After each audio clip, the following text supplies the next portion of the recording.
Mr. Smucker. Thank you, Mr. Chairman. I'd like to recognize the hard work that the chairman has put into coming to achieving this and coming to this day. There was input from every side, every individual in our conference, and there is a lot that our conference will be proud of in this bill. It has extremely strong support, and I think at the end of the day, we'll have unanimous support for this bill on the floor. I think my friend from California just mentioned, and I agree with him on a lot. Sorry, I lost my chair here. My friend from California talked about the details being important in this bill. And I think he's exactly right. And that's why I'm so proud of this resolution that we're advancing out of this committee today. This resolution will be the vehicle to implement Trump's agenda to pass the mandate that he received from the American people. What am I talking about? Number one, after 4 years of inflation driven by reckless government spending, the American people will continue to see more dollars in their pocket through low tax rates.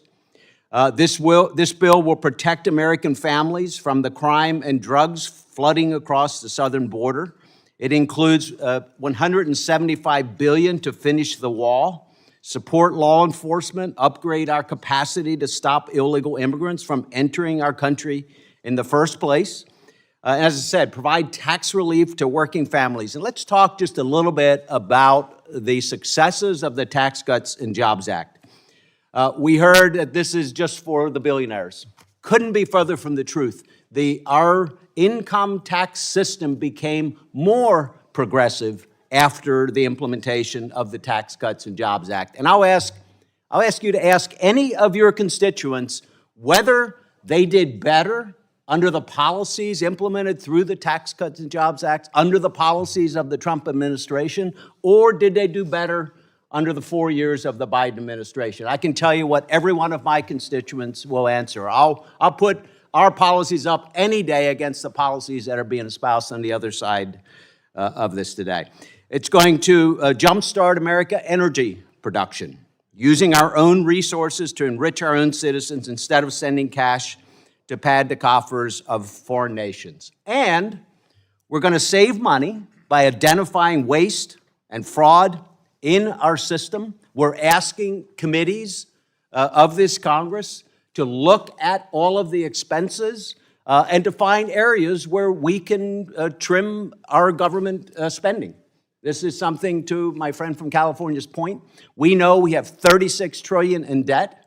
We have to change the fiscal trajectory, and we can do it in a way that still protects the vulnerable who rely on government funding to ensure that they can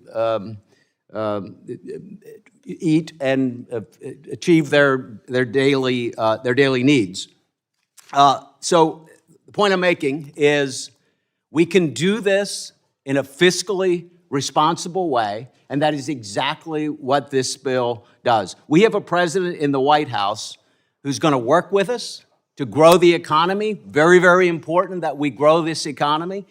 We're going to unleash American energy dominance. We're going to rein in burdensome regulation, and we're going to identify cost savings in government through the implementation of this bill. So I'm very excited about what we can do together. Again, I thank the chair for all his work bringing us to this point, and I yield back, Mr. Chairman.